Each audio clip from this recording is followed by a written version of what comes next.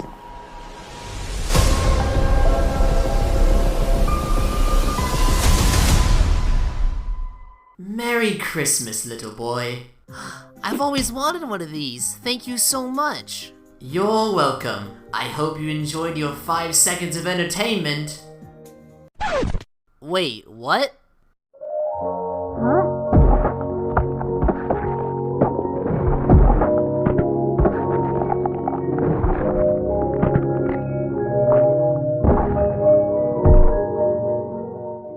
Hey everybody, this is NQ Productions here, and it's finally time. After 8 years of waiting, after going through multiple delays, abandoned scripts, switching studios, and much more, the Five Nights at Freddy's movie is finally here. In today's video, I'm going to give you guys my full thoughts on the Five Nights at Freddy's movie and talk about what I liked and what I didn't like. But who knows, maybe everything about the movie was perfect. You'll just have to watch this video to find out. Now, before we talk about the FNAF movie, I want to mention a few things. Number 1, this review will contain spoilers. If you have not seen the Five Nights at Freddy's movie, pause this video, go watch the FNAF movie, and then come back here to my video. You've been warned. Number 2, there won't be much movie footage shown in this review. This is mainly because I don't want this review to get a copyright claim. I tried my best with my Mario movie review from a while back, and it didn't work, so I'm hoping this FNAF movie review ain't gonna get hit with a claim as well.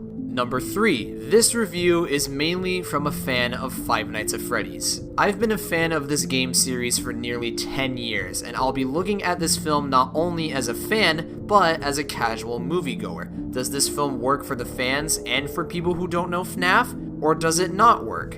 And lastly, number 4, everything I say is just my own personal opinion. It's perfectly fine if you disagree with my thoughts on the film, and feel free to leave your thoughts on the Five Nights at Freddy's movie down in the comments below. Alright, enough talking, let's see how the Five Nights at Freddy's movie turned out for me. So, before I say anything, you're probably wondering, did I like this movie? Well, no, I did not like it. I loved it. The live-action Five Nights at Freddy's movie was amazing, and it exceeded my expectations. And it's a shame that the critic scores for the film are super low, both on Rotten Tomatoes and on Metacritic. But enough about the critics and other people's thoughts on the film. Let's talk about why I loved the FNAF movie so much. So, the story of the movie follows Mike Schmidt, played by Josh Hutcherson, the nighttime security guard, who is taking care of his younger sister Abby, played by Piper Rubio. Now, Mike isn't doing the greatest at the start of the film. He recently got fired from a previous security job at a mall after beating up a kid's father since he thought the kid was getting kidnapped. And this is because many years ago, Mike's little brother Garrett was taken away by everyone's favorite serial killer, William Afton. Oh wait, no, I'm sorry, Steve Raglan. Yeah, you're not fooling anyone with that fake name, William. You've done this before in the Silver Eyes. Anyways, Mike then calls Afton to become the nighttime security guard at Freddy Fazbear's Pizza, and over the course of the movie, Mike has these strange dreams related to the Garrett incident, which I wish were done a bit better in the film, but I still like how the dream sequences played out for the most part. But these dream sequences that Mike has start to put the puzzle pieces together about the incident, and Mike soon discovers who took Garrett all those years ago. I liked this story. I cared about Mike's journey throughout the film, and I wanted to see his life turn around and get better. This story is about a singular character and how his life changes over the course of the movie from one thing, Freddy Fazbear's Pizza and the people and horrors that surround it. The movie provides a story that's not difficult to understand, but not easy to understand at the same time. I say this since you're following Mike during the whole thing and seeing him try to grow as a character, but also grow a better relationship with his sister and figure out the mystery behind his brother Garrett just as much as you, the viewer, are. It will take some time for an average viewer to understand the lore, but the film does give a lot of info to the viewer to understand everything. And to me, I don't think the film babies the audience, as I've seen some people say online. I didn't get that feeling when I was watching the film. Anyways, in general, I think the story is pretty well written. And there were also some goofier and sillier moments during the film that might annoy some people, but to me, I thought that was pretty funny, especially the scene where the animatronics and everyone build that silly fort with the pizzeria tables and chairs. That was hilarious to me. and it was really cute too. Speaking of people, let's talk about the other characters. The character of Abby, Mike's sister, did take some time for me to like, but towards the end I did enjoy her character. Matthew Lillard as William Afton was amazing, as we all expected. Although I do wish that Afton had more screen time, I understand why he was only at the very beginning and the very end. You can't really put him in the middle all too well. The police officer Vanessa was way more intriguing than I expected, since there was a lot more to her backstory. Towards the climax of the film, Vanessa is revealed to be William Afton's daughter, which is a twist reveal I did not see coming. Now, this is a pre-existing theory that has been thrown around in the past before, but I did find it very interesting that the film went with this direction with Vanessa. The animatronics as characters were fine, but I did wish they showed up in the film a bit more. Then there's Mike's aunt, who was trying to take custody from Abby so that she could be with her since she thinks Mike is crazy. I don't blame her for her actions, but she was still so mean. At least she fell asleep near the end, and she did contribute to the plot by not only being an obstacle for Mike and Abby, but also allowing a group of characters to break into the pizzeria during a later scene in order to ruin Mike's job reputation, and those group of characters die in some pretty nasty ways. The deaths, gore, and violence are really good in the FNAF movie, especially for a PG-13 film. Even though Carl's death was silly and dumb, I thought it was pretty funny. Jeff and Hank's deaths cut away from the gore, but they were still well done kills. And Max's death is basically the FNAF 4 bite, and it was shocking and gory and nasty as hell, and I loved it. And oh yeah, how could I forget the thing at the end everyone was waiting for? The Springlock scene. William Afton was in the suit and everything. Even though I was not surprised at all to see the Springlock suit scene, since Spring Bonnie was already teased in the teaser trailers and full trailers, and the Springlock suit itself was teased in the middle of the film with an old decommissioned Springlock suit, which is actually a reference to a Fazbear Friends book. When the actual Springlock failure scene finally happened at the end, I was so happy regardless. And it was gory too. Seeing the Springlock puncture William's stomach was nasty, I felt that shit. Which leads me into the topic of this movie's presentation. Emma Tammy is an amazing director, and she made this movie look great with everything. This movie looks so good. I love the set designs, the animatronics by Jim Henson's Creature Shop are fantastic looking, and the film is shot and edited very well. The performances from all of the actors were great too. I already mentioned Lillard's amazing acting, but Josh Hutcherson, Elizabeth Lail, and the other kid actors did really well. And speaking of the visuals, another thing that I liked were all of the references and cameos, ranging from the obvious to the super obscure. Some of my favorite references included the Living Tombstone song, MatPat making an appearance as a waiter named Ness, Sparky the dog showed up in the film, that was a deep cut, the Dream Theory was referenced, Corey X Kenshin, and so much more. Any Five Nights at Freddy's fan like me will appreciate all of the references. And all of the major story elements that come from the games are here too. The missing children's incident, the Springlock suit scene at the very end of course, William Afton being the Yellow Rabbit and using fake names like Steve Raglan in order to get away with his murders, all of the hallucinations and weird dream sequences, that's exactly what you see in the original games. And the last thing I'll mention, and probably most importantly since this is a horror movie, is this movie scary? Yes it is. It's not consistently scary, but the scares that are in there are really good, and I did get jump scared both times I watched this movie. The music also really helps with making this movie feel creepy. When the music is gone, you know something scary will happen. And even though this movie isn't a comedy, there were some funny lines and funny moments during the film that did give me a laugh. And the post-credits scene with Corey X Kenshin was comedy gold. I said read the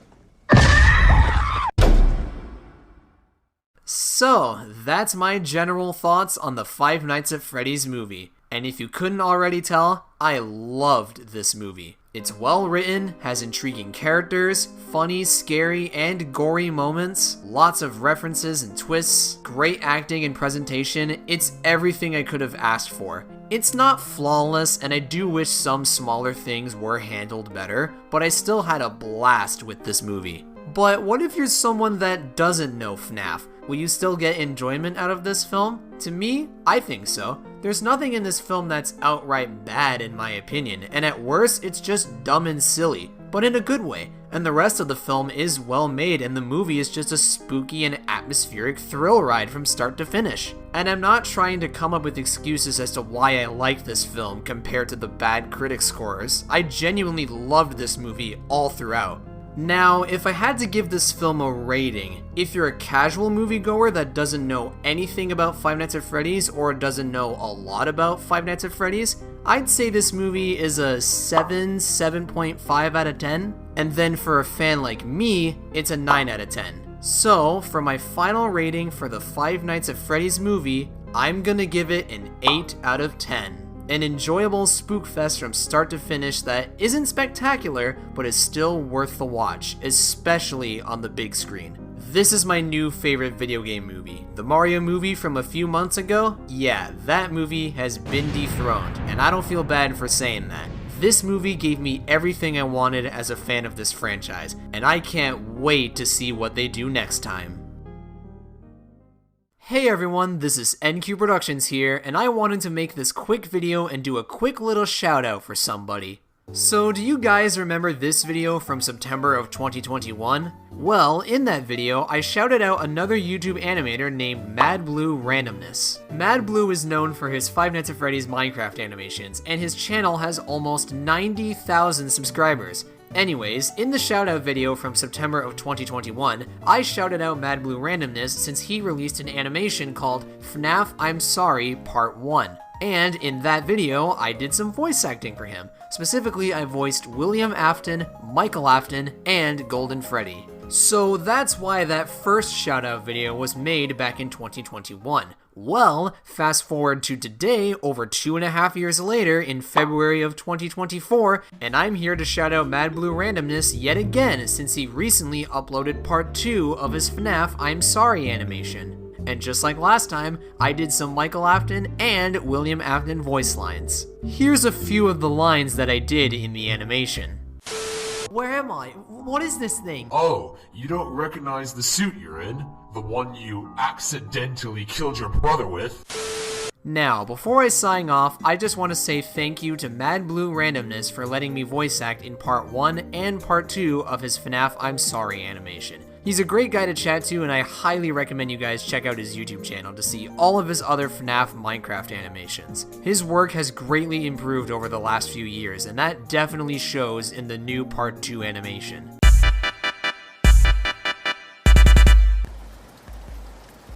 Do what you want, 'cause a pirate is free. Ooh.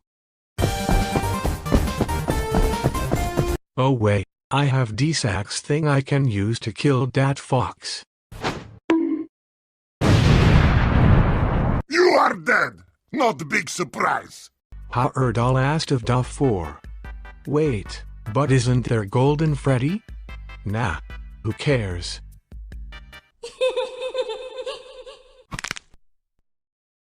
Oh spooky.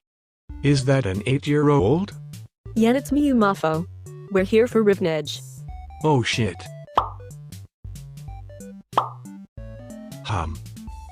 Ooh. I got to take the risk with my furry suit.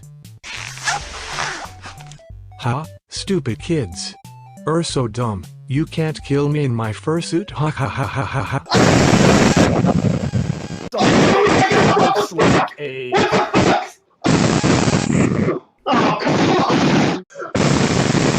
You are dead! Not a big surprise! Dummy.